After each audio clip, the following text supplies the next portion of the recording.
Dobrodošli v novi epizodi podcasta VAR, nogometnega podcasta Delove športne redakcije. Danes sta z mano Jernej Suhadolnik in Siniša Uroševič. Govorili bomo malo o prihajajoči reprezentančni tekmi in o dogajanju na tujih nogometnih zelenicah. Pa Jernej, morda začnemo pri stvari, ki bo ta teden recimo da aktualna iz reprezentančnega vidika. To je, reprezentanca se je v nedeljo zbrala v Kopru na mini pripravah pred potjo v ZDA. Pa kaj čaka to zanimivo, drugačno, prvoligaško reprezentanco v tem tednu in potem v ZDA?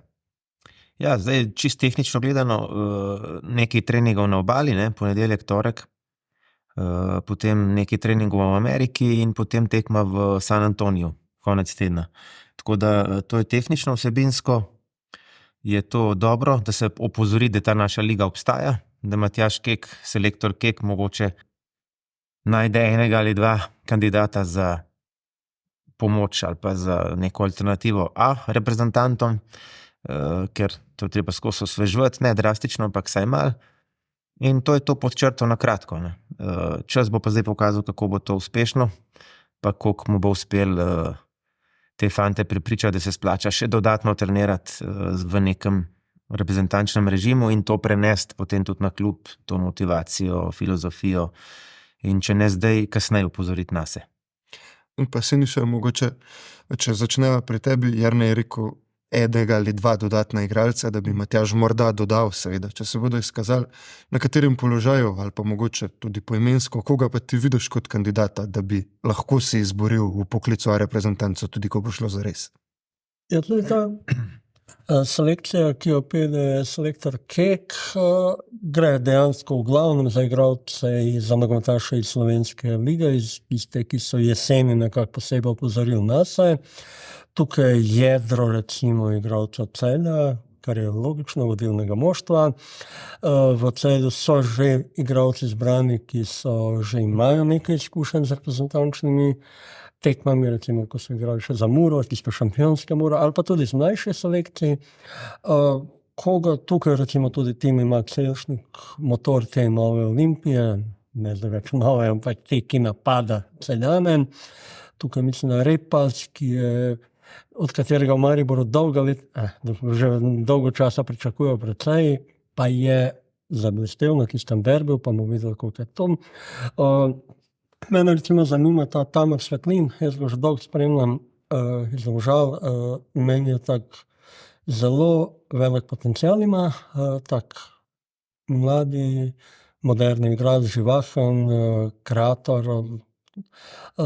Potem imamo te izkušenejše igralce, Karničnik je že nekaj odigral pravega nogometa, omenjen Jelšnik, na katerih mestih. To me pa zdaj težko reči, ker že dolgo nisem videl reprezentance igrati, ker je pač jeseni so bile kontinuirano tekme, zdaj pa teh tekem ni bilo in zdaj treba malo začeti razmišljati, spomniti se na tiste kvalifikacije jesenske in videti, kaj bi zdaj, ampak videli smo, da se nam je tudi okrepila zvezna vrsta, ki je mogoče bila prej najbolj taka manjkajoča, da se tam recimo in Gnezda Čerin in Stojanović predvsem so ratali močnejši in mogoče videti še, da bi še bolj gradil to čvrsto zvezno vrsto, ki je nekako ključ, povezava med trdo obrambo in pa ustvarjalnostjo na tekmečevi napadalni vrsti, brez katere pa seveda na evropskem prvenstvu ne bo šlo. Jernej, to je bila odlična iztočnica za naslednje vprašanje, ki je eno bolj vročih, pa zanimivih imen v tem prestopnem roku je Mark Zabukovnik, v zvezni vrsti v Celju je pustil zelo dober vtis, domnevno ga spremljajo tudi iz Hajduka, Hamburga, Viktorije Plzen. Bomo videli, kaj bo Matjaž Kek videl v njem, ampak za kakšen tip igralca gre, kaj bi lahko prinesel v tej reprezentanci? Ja, zdaj ta imena klubov, to je meni tako, jaz to načeloma ne maram naštevati ali pa že poslušati težko, ker je vedno tega toliko, ne. Ampak bomo videli, verjetno je ta pravi eksponat. Vem, da Matjaž Kek nanj morda celo najbolj računa od teh v sedanjem kadru za Ameriko. Gre za vezista, ki je opozoril nase že pred prihodom v Celje, tudi v mladi reprezentanci je kar relativno neke igre dobre pokazal. In tu verjetno Matjaž Kek išče neke alternative. Vemo, da je tam Čerin, vemo, da je tam Elšnik, se pravi Elšnik, ki je tudi v tem kadru, tako kot recimo Krničnik, te dva se ne rabita nekako dokazovati, čeprav v športu to ne drži, ampak sta že zraven. Tako da za Bukovnik je pa ta, ki bi lahko iz naše lige še nekako dodatno zaostril konkurenco v zvezni vrsti, kjer pa ni ne vem koliko alternative vendarle v reprezentanci. Jasmin Kurtić je realno že v letih, čeprav je zdaj zamenjal klub in verjamem, da bo na Tirolskem igral, Južnem Tirolskem. Potem imamo še Gorenca Stankoviča, ki tudi je skozi zraven, pa ni, pa dobi priložnost, pa mogoče potem ocenil, kakšni detoni to. Je pa skozi standarden v šturmu. Tako da, če bi nekdo 5. ali pa 6. opozoril nase dovolj dobro, pa da je še mlad, jaz vidim to samo plus. In recimo, da je Bukovnik eden od teh kandidatov. Je še kakšen drug, v reprezentanci, se jih je Siniša že kar veliko naštel, ampak verjamem, da ima tukaj zdaj glavno neko priložnost bo dobil za Bukovnik v zvezni vrsti. Bi morda lahko Govorim te reprezentance pomlajene. Bi lahko kdo iz obrambne vrste, še glede na to, da smo tudi nekaj težav s poškodbami, pa da je tam malo več fluktuacije, recimo, da bi lahko v obrambni vrsti še kdo iz tega nabora kandidiral sploh v primeru, da bi imela Drkošič in Blažič tudi spomladi težave s poškodbami, kot sta jih imela na zadnje v lanskem letu. Ja, zdaj kar igrata oba, kar so razmerno ok, Alternativa. Zraven je Bijol, ki bo tudi, verjamem, da zelo malo nared in bo v njem ni dileme, da ne bi bil v 11-terici, in pa Brekalo. Tako da zdaj tega 5. ali pa 6. ponovadi imaš 4 štoperje zraven, in tega 5., 6. pa lahko tudi kle nekje kišče. Ampak bomo videli, težko je zdaj to reči. Imamo Ratnika iz Olimpije, imamo še par drugih, pa iz štajerskega konca in ne vem, bomo videli. Težko je reči, da bo kdo prišel lahko zraven, če ne bo poškodovanih teh, ki so zdaj v A. Tako, je pa konec koncev tudi temu namenjen ta reprezentančna akcija, da imaš na daljšem seznamu imena, za katere si že vejo, kako je biti v reprezentanci, da tudi za njih ne bo šok. Če so klubi za, recimo, če so klubi za, ki so vendarle plačniki, dajalci plač tem igralcem, in če so za in da so pripravljeni pustiti te igralce, in če zveza dobi vse plačano, bi morali biti na pol smotani, da to ne bi izkoristili in jih nekam odpeljali pa probali. In Kek je to lahko samo zagrabil z obema rokama in odpeljal tokrat recimo v Ameriko. Včasih bo treba iti pa kam drugam, ampak to je treba izkoristiti take termine, če se vse poklopi tako, kot se je letos. Da, sploh zdaj, ko so reprezentančne kvalifikacije mirno mimo in je treba gledati proti Evru. Pa Siniša, če pogledamo proti Evru, domača reprezentanca ima še vedno kar nekaj enih težav. Nemška reprezentanca je imela zelo slabo pripravljalno obdobje. Za piko na i je zdaj na koncu prišla še vest, da je Leroy Sané dobil 3 tekme prepovedi zaradi rdečega kartona, ki ga je prejel na zadnji tekmi, kar pomeni, da bo v bistvu izpustil glavnino reprezentančnih priprav na Euro, če bo kazen zdržala, seveda. Potem je nekaj neznan glede vratarja, ali bo Manuel Neuer številka 1 ali ne. Kako gledajo Nemčiji na to krizo reprezentance in predvsem kako jo pripraviti na nek odmeven dosežek doma, kar je cilj verjetno? Ravno včeraj sem bral en dolg intervju z Rudijem Föberjem, torej svetovnim prvakom iz leta 90 in zelo vplivnim tudi v nemškem nogometu, dolg čas vodilnim funkcionarjem športne strategije Bayer Leverkusen, ki je tam vodilno moštvo lige, in je veliko govoril o reprezentanci in me je mogoče presenetil, ampak to je ta njegov karakter in karakter njegovih vrstnikov oziroma tistega šampionske generacije.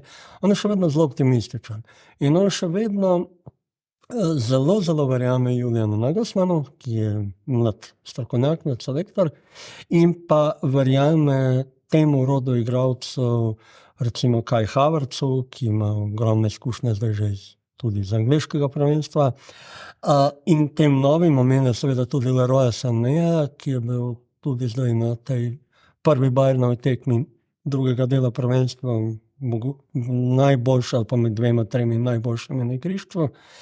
In Zelo pomembna bosta pa v duhu seveda priprav dve res močni tekmi, ki prihajata konec marca proti Nizozemski in proti Franciji. In tudi recimo konkretno Federer Francija omenja kot udarnega favorita na Euro, kar seveda ni presenetljivega, mogoče tukaj zraven. Enkrat smo že rekli, lahko dodamo še Anglijo s tem novim valom igralcev. Ampak Nemci še vedno verjamejo, da je dovolj časa, da bo ta pomladanski del po evropskih klubskih tekmovanjih še bolj skristaliziral jedro tudi nemške reprezentance. Jasno pa je, da prva stvar je, da ne sme biti kazovanih in poškodovanih igralcev. Če štartaš evropsko prvenstvo brez kreatorja tipa Leroy Sané, ki je po vrhu še strelec zraven, je to že velik handicap v osnovi. Ampak to seveda ne gre samo za nemške reprezentance, tudi druge reprezentance morajo imeti popolne ekipe, oziroma tudi pri najboljših se primanjkljaj koga od zelo vidnih igralcev zelo pozna. Absolutno. In tudi Nemci so že bili kdaj v preteklosti v podobnem položaju, pa na prvenstvih izvlekli največ in obratno bili med favoriti, pa se poslovili po skupinskem delu, tako da je možno praktično res vse. Pa bi morda za nek umestni del za prehod iz reprezentance na klubsko sceno izpostavil nek del pogovora iz podcasta Timija Maxa Jelšnika z gosti, v katerem so govorili o sezoni slovenskega državnega nogometnega prvenstva, ki zdaj poteka nekako ob boku vsem velikim prvenstvom. V pogovoru pa so izpostavljali in tudi se oni strinjali o prednostih tega, da bi sezona trajala od marca do novembra, kot denimo v Rusiji in še kje druge na severu Evrope. Kako pa vidva gledate na to, bi bilo to plus za slovensko ligo ali bi prinesel precej več težav kot prednosti? Jer ne mogoče, če začneva s tabo. Ja, to je težko takole odgovoriti, ampak verjetno je treba pogledati čist strokovne posledice tega. To mi niti nimamo vpogleda v to, ampak recimo, zdaj, če bi mogel zbrati, bi rekel, da je treba pogledati sosednje države, ki so del tvojega okolja, povezava je potem s prestopnimi roki, s prestopanjem iz kluba v klub, iz polsezone v drugo polsezono, in če to ni na istih rokih, je verjetno težko. To je prvi tak en vidik, drugi vidik, a bo kaj drugače? Recimo zdaj smo ugotovili, da preložitev ali pa sprememba v tej smeri je najbrž zaradi vremena. Zdaj izkušnje iz Slovenije kažejo, da je več poplav kot pa snežnih zametov. In to je pol na nek način malo kontrasmer pobuda, bi bila lahko v tem smislu. Letos smo zaradi poplav prestavljali tekme, ne zaradi snega. Tako da, ne vem, to je vedno neka ideja, da se razpravlja o njej, ampak je dosti taka revolucionarna in mislim, da brez resne razprave in resne analize posledic, da to bi bilo na nek način celo diletantsko, kar nekaj spremeniti takole malo za mizo. Tako da to je široka razprava, ne bi zdaj niti se kaj dosti poglabljal. Pa se ni šel morda samo še ta vidik omenimo, so ga tudi izpostavili gosti, da bi bili slovenski klubi lahko bolj konkurenčni v Evropi, ker bi bili sredi sezone, po drugi strani se pa kvalificiraš za Evropo v minuli sezoni, pa potem igraš Evropo s povsem drugačno ekipo, kot si se prebil vanjo. Tako da kako mogoče ti gledaš? Jaz ne rekel, najprej bi to bilo treba zelo analizirati, ampak v temelju jaz za takšno spremembo nisem. Drži, to je tradicija nordičkih dežel, pa nekaterih dežel bivšega sovjetskega prostora, ker so res bile ekstremne podnebne razmere, ampak meni se pa zdi, da so v tem primeru izgubila stik s tem klasičnim koledarjem Srednje Evrope, z našimi sosedami. Igralci, ki pri nas igrajo, mogoče grejo spet nazaj, ali pa odkuder so prišli, ali pa odhajajo v neke dežele, ki ima ta ustaljen ritem tekmovalni, in da bi bili zaradi tega poleti močnejši, bili bi bolj v tekmovalnem ritmu, ampak če bi to bilo tako, potem bi tudi švedska pa norveška moštva vedno bila zelo uspešna v teh pokalnih tekmovanjih, pa seveda smo videli tudi Norvežani, pa Švedi so naredili korak naprej, ampak to ne samo zaradi zagotovo ne zaradi tega, ampak zaradi drugih procesov, pa razvoja nogometa, pa predvsem igralcev v tujih močnejših ligah. In tako da meni se to zdi, da smo še zelo daleč od takšne spremembe. Pa treba še nekaj dodati, ne? Mi imamo v bistvu že zdaj tak koledar, ne? Mi igramo še junija nogomet, julija se pa že začne liga. Ja. In to grejo igralci za en teden na Mauritius in pridejo nazaj in je že trening. Ne? Ja. Tako da to ni ključna stvar za rešitev slovenskega nogometa. Maribor, ki bo najuspešnejši, je to pač se prilagodil sedanjemu koledarju in planiral po zimi. Ključne igralce je pripeljal po zim Zahovič. Ta najdaljše bazične priprave so bile po zim. To v bistvu nič ne bo rešil, če mi samo uzakonimo, zdaj bo pa sezona od marca do novembra. Sej že zdaj na nek način. Ne? Sej polet neke resne pauze ni. Ja. Tako da to mogoče niti ni tema. To ne bo nič rešil. Niti ne bi, se verjamem, do spremembe ne bo prišlo. Ok, vendar pa mogoče, če gremo potem od domačega prvenstva v tuja prvenstva, Jernej, kaj te je ta konec tedna morda najbolj pritegnilo, kateri dvoboj ali pa kakšna druga posebnost, ki si jo zapazil? Jaz mogoče sem bolj zagovornik tega pristnega fuzbala, navijačev, igre. Sem bil najbolj mogoče, če bi mogel zbrati, glede na to, da je Roma zgubila, bom rekel, da mi je najbolj všeč baskovski derbi. Tak pristen, čustven. Vedno mi je všeč, če zmagajo domačini, ker je potem slavje bolj intenzivno, ne pa da je tam en koridorček vesel samo. Tako da to mi je bilo všeč, ko je Bilbao je premagal Real Sociedad. To je bilo lepo za pogledati, lepo za spremljati in pred tekmo in med tekmo in po njej. Tako da to, evo, če bi se mogel odločiti, bi se za to. Siniša, enako vprašanje? Enako vprašanje, mene pač kar najbolj spremljam nad vsemi tujimi ligami in nemško Bundesligo, me najbolj zanimal ta štart po tej pauzi, ki je bila krajša kot ponavadi, letos je bila zaradi Eura seveda krajša. Jaz sem ponavadi navajen, da na svojih smučarskih počitnicah v Avstriji, ki so konec januarja, gledam prvo tekmo, da gledamo zvečer nekje. Tako je, drži. Okrog 25. januarja. Ja, okrog 25. januarja, letos mi je to pa malo nenavaden, ampak tako da, ja, štart mi je bil zanimiv, negativno me je presenetil Leipzig, ampak res pa je, da s temi odhodi pa Wernerja, pa Forsberga se tam očitno tudi nekaj dogaja v Leipzigu in čeprav je to še vedno zelo visoko spoštovana ekipa in upamo seveda tudi na delež našega dragulja Benija. Žal mi je včerajšnjega poraza Stuttgartom, ne zaradi drugega, zato ker imam v Stuttgartu zelo dobre prijatelje in se tudi veselim, da bo prva tekma slovenske reprezentance v Stuttgartu po tej plati, pa Stuttgart je zelo dobro zastavil ta jesenski del, tako da je pa seveda, je pa že te vodne tekme so pokazale, da se bo še marsikaj dogajalo v prihajajočih tednih v Bundesligi. Pa Jernej, Siniša je že izpostavil Leipzig kot negativno presenečenje. Podobni odzivi so bili tudi in iz kluba in iz medijev, ki malo bolj podrobno spremljajo igre Leipziga. Med negativnimi je bil pa najbolj izpostavljen Benjamin Šeško z najslabšimi ocenami praktično povsod, kjer je dobil, pa dobro, pustimo, ocene so eno, ampak dejstvo pa je, da je Beni Šeško v Bundesligi zadnji gol dosegel, mislim, da 28. oktobra, kar je že kar nekaj časa menilo. Bil je priložnost v prvi postavi, zastrelil je dva, recimo da zicarja, ki bi jih moral ali pa saj lahko zadev. Je to že razlog za skrb ali je še prezgodaj govoriti o tem? Ne, mislim, problem je, če mora klub neke radikalne poteze zaradi nekih pritiskov sprejemati, ampak v tem primeru jih ne vidim. Plus je, da je prišel v šanse. Ne? To, da napadalec pride v šanse, kar težko, mislim, to je največji del zgodbe. Dodatna, seveda, ključna stvar je pa, da da gol, ne? Se brez tega, on živi od golov. Tako da mora nadaljevati s tem, da je v igri, da se gleda, da se čuti, da se ponuja, da prihaja v šanse, ampak pa treba gol dati, ne.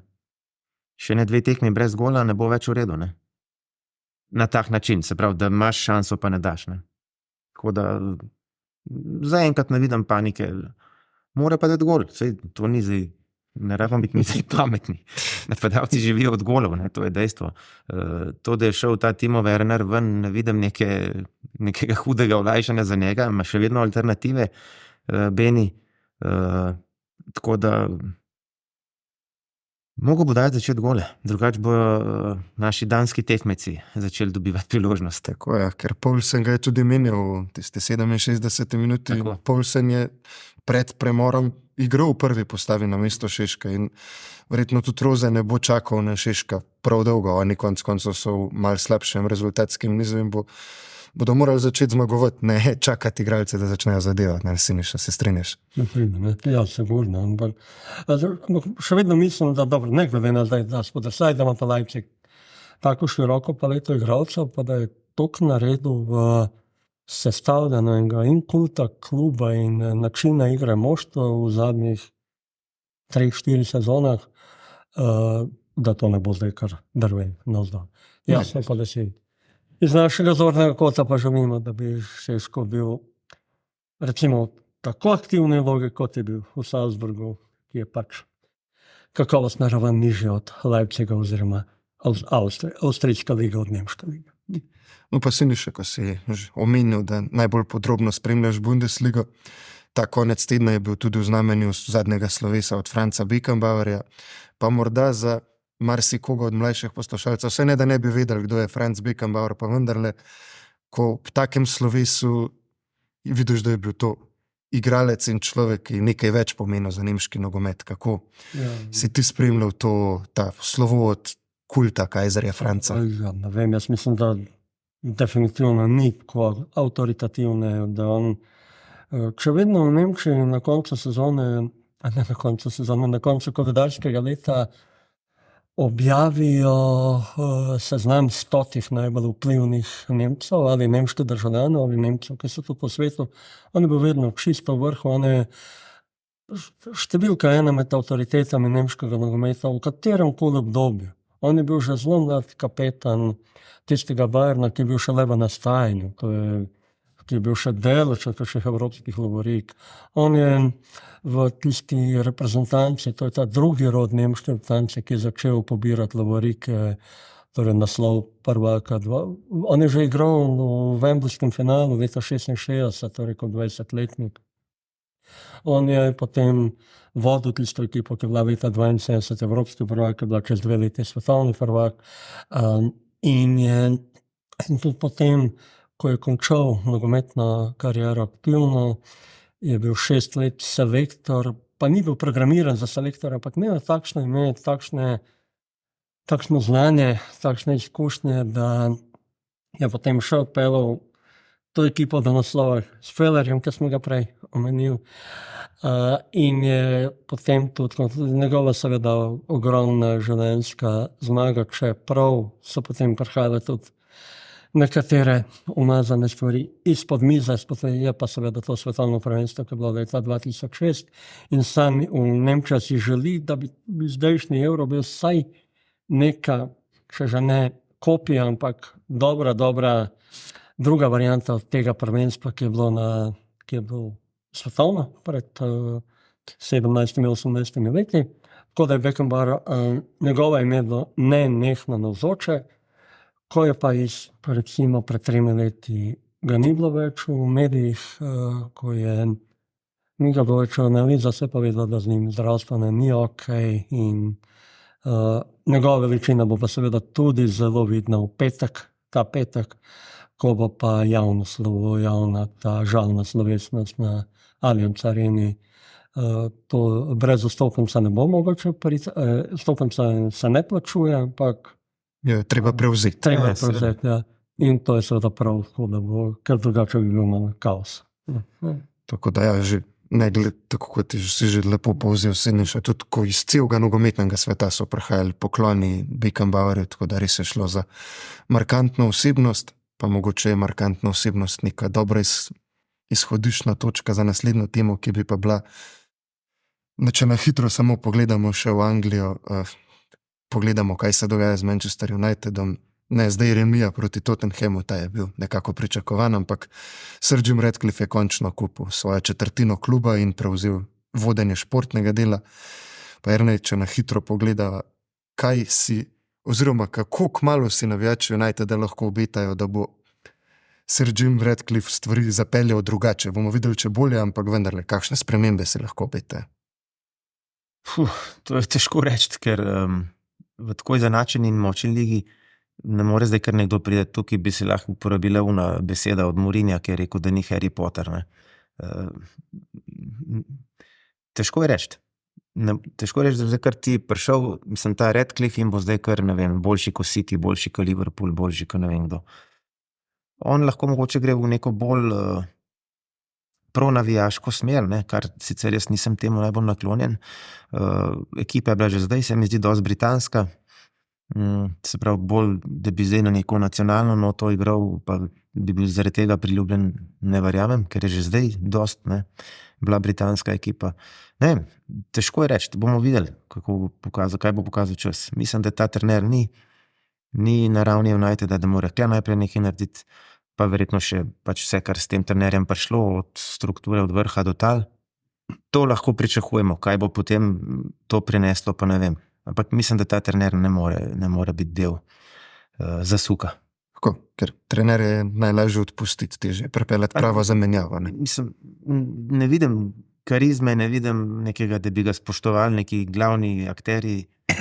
Ne vem, mislim, da ne more. Ne. Isti nima neke nogometne filozofije, ki bi bila tako dominantna, da bi rekel, da je... Se je imel, ampak na nižjih ravneh, ne vem, jaz mislim, da ne more. No. Enostavno težko je reči, ampak vidiš takoj nekoga, da ne paša, da čevlji so preveliki, da težko hodi v njih in ne gre to pač.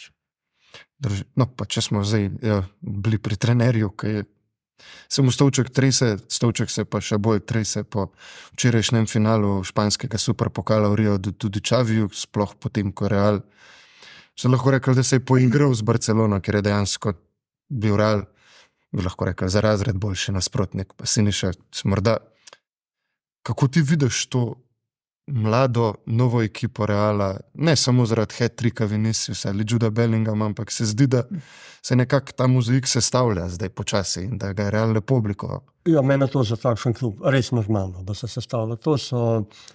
Tukaj so vendarle takšne zahteve in takšne pritiske in takšna tradicija, da ne moreš ti kar pustiti, da bo neko moštvo, ki je svoj zamik doseglo, ki ima pač tam na sredini igrišča Krosa pa Modrića, ki sta bila top, ampak vendarle ena biološke zakonitosti obstaja in v takem ustroju in strokovnem in denarnem in globalno prepoznavnem, kot ga ima Real Madrid, je povsem logično in v bistvu edina pot prava, da ti nenehno razmišljaš, kako izboljševati stvari, kako graditi ekipo, kako gledati, dobiti dober del, da ga daš v ta mozaik, da iščeš po svetu, da gledaš in se mi zdi, da je to samo ena posledica ene politike kluba, ki ni naključna in koliko je pa zdaj realna ta tekma v Rijadu na drugem delu sveta, je pa spet težko reči, to so spet čist drugi stadion, drugo okolje, drugo prilagajanje, druge podnebne razmere. Tako da treba še malo počakati, ampak to, kar je Real tukaj pokazal, je zelo dober temelj za nadaljevanje sezone. Pa Jernej, če morda za konec še pogledamo drugi del tega derbija, Barcelono, je Xavi krivec ali je pač enostavno počas treba prilagoditi pričakovanje tudi celotnem dogajanju v klubu, ki vemo, kakšno je turbulentno v zadnjem obdobju tudi s finančnimi težavami na vsem, je enostavno to trenutna realnost Barcelone. Realnost je zanesljivo, ne? To, ko se je zgodilo, drži. Zgodilo, ampak jaz mislim, da je to res težko, da je v takem klubu dele težko delovati. Nihče ne ve, a bo Barcelona čez leto pa pol ali pa že konc leta, a bo v Ligi prvakov, a bo v španski ligi, a bo Segunda B ali kako so tam tele neke lige spodaj. Ne vemo. To je pa ne zaradi igrišča, ne. Tam je toliko enih nepravilnosti, to je toliko enih obtožb non-stop iz Španije na račun malverzacij, podkupovanja sodnikov, finančna, davčna uprava sta skozi za vratom. Če je Mourinho Harry Potter, je pa Xavi, ne vem, kaj pa, David Copperfield, ne vem, kaj bi mogel biti. In sigurno mu ni lahko. Ne. Je pa dobil prvo šanso, tako malo večjo, ne, tam, ki je bil prej nekje v Arabiji, je vsem to malo drugače. In tudi njemu ni lahko, ne. On je vendarle mlad trener še vedno. Ampak napram Ancelotiju, ki je antipod tega. Ne. Tako. Tako da to ni mu lahko, pa ne da ga zagovarjam, ampak v tem klubu ne vem, niso svetli oblaki nad njim, no, po mojem. Pa ne zaradi igrišča. Tako. Na igrišču se pa seveda tudi malo preslika to, kar se Absolutno. dogaja v klubskih Absolutno. pisarnah. Ne. Absolutno. Tako da, najlepša vam hvala za vajine današnje uvide v nogometni svet. Vam pa hvala, ker ste bili z nami in pa se slišimo spet naslednji teden.